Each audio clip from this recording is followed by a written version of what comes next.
We are talking about tomatoes. This tomato crop you see here, old because this is what we've been harvesting. This is what we harvested today. It's from May 20th. So also roughly about 75 days. It really matures quickly. And this is the crop we have harvested now for 3 weeks. Around 3 weeks, yeah, around 3 weeks. This is the third week. And this is what we've been supplying to the hospital and the community around. And now this crop, of course, we still have another 1 or so weeks to harvest from this crop, and then we can be able to shift to the other crop. We are going to see it later. And someone asked me how safe these tomatoes are. Well, one answer. They are. No chemicals. Safe for eating. Now, this is how we do the tomatoes. Of course, for us to be able to produce consistently, you will have this crop that we are harvesting now. We are going to see another crop which is also now starting to ripen. Then another one that has not even finished flowering. Then another one that we just transplanted, and another one that has just been planted in the nurseries. So that's how we do the tomatoes. And also, as you can see, we still have our maize as the bordering crop. And also the maize is ready, so it's good news everywhere. Tomatoes we transplant after every 3 weeks. Oh yes. For example, we transplanted the other one last week. Yeah, last week. We have another one in the nursery, which will be transplanted 3 weeks from now. You get it? So we have those 3 weeks intervals to be able to give us this that you're seeing. So that we have what we are harvesting, and then we have that seamless connection to the next crop. You get it, eh? Yes. Let's go and see the one that followed this one now.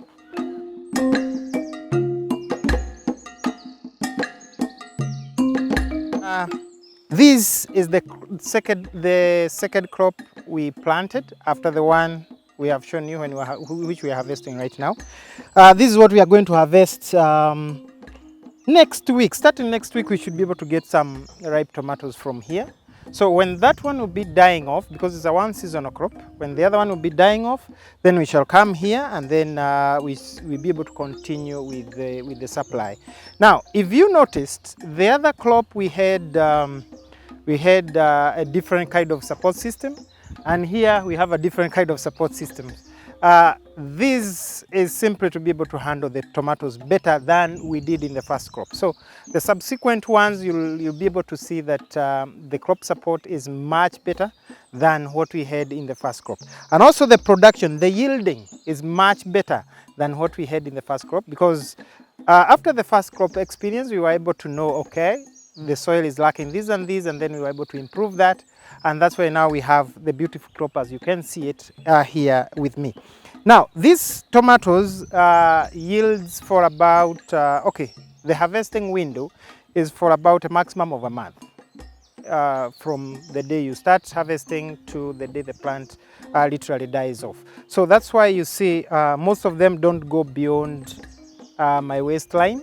And then right now, as of this minute, you find that the flowering is really not much, because now the plant at this point is concentrating on the fruits, enlarging the fruit size to be able to give us the best weight possible from one fruit. So now from this crop, someone has reminded me about the name. We are planting Novel. It's a variety we call Novel. It's an open field crop which is tolerant to bacteria wilt. Bacteria wilt is a disease, a bacteria-caused disease that makes the tomatoes to wilt. So Novel is a friendly tomato to plant in such an environment, and that's why we are using it. From here, we are going to see another crop that we planted 3 weeks after this one. Then you'll be able to see the consistency that we are talking about. Thank you. This is the third crop that we planted since we came here. Right now we are at the flowering stage. That's why you see flowers all over the place. I'm seeing bees surrounding me, doing a very good job, helping us with pollination. Pollination is simply the process through which, you know, the pollens fall into the stigma, and then the fruit forms, the process of forming a fruit. At this stage, this is when the plant needs a lot of attention, because you have to make sure that you don't have pests. You have to make sure that the plant is not thirsty, or it's not denied water or foods that it needs. So at this point, this is when we take care of issues like calcium, and then issues like potassium that are required by the tomatoes, so that it can give you a sizable fruit that doesn't have diseases and the rottings on the lower side of the fruit and the like. Now, the reason why you see we have these wood chippings on the ground, or these brown things you're seeing on the ground, is simply to help us to mulch the ground onto which we planted these tomatoes. Now, this mulching helps us in different aspects. Number one is that it suppresses any weeds that may want to grow, because it's covering the entire ground.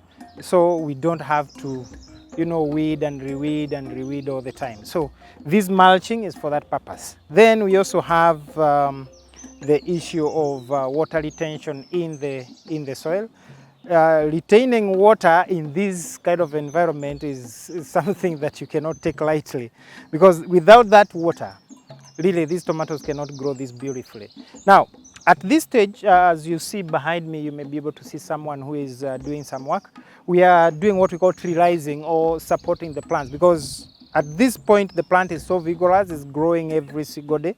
And a tomato plant normally grows 1 centimeter a day in all directions. So it's really a very vigorous stage, and that's at this very stage you have to keep supporting it and making sure that it has enough aeration under there.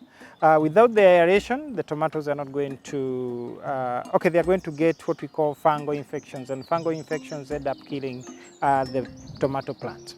Now, these plants, of course, at this stage it wants to grow in any direction, but it is at this very point that we tame the plant by pruning off the branches that we don't want, and the excess leaves, so that the plant can be able to, we can be able to handle the plant. Otherwise, the tomato can be a wild crop, and then you fail to manage it, because once it grows wild, it becomes very hard and very difficult to handle.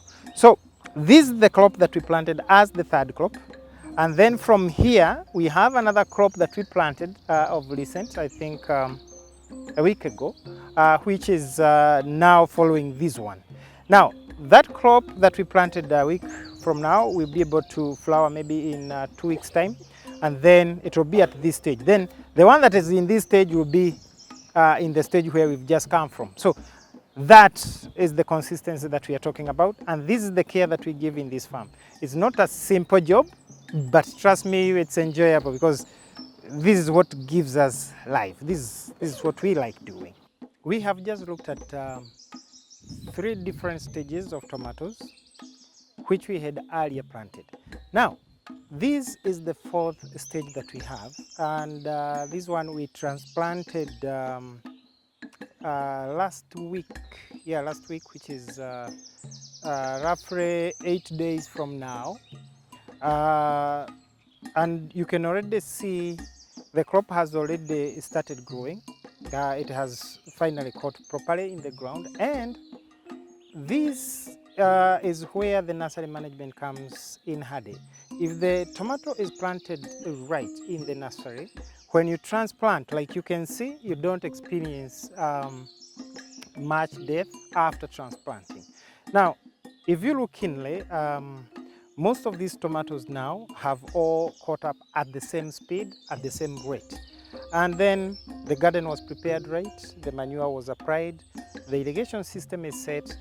I mean, there is no excuse for this crop not to grow, unless we have other natural issues which we may not really be able to control. But now this crop, we expect it to start flowering a week or 10 days from now. That's when they start flowering, and that's when we start applying calcium supplements to help it handle the flowering, and some of other micronutrients that the tomatoes need at that stage.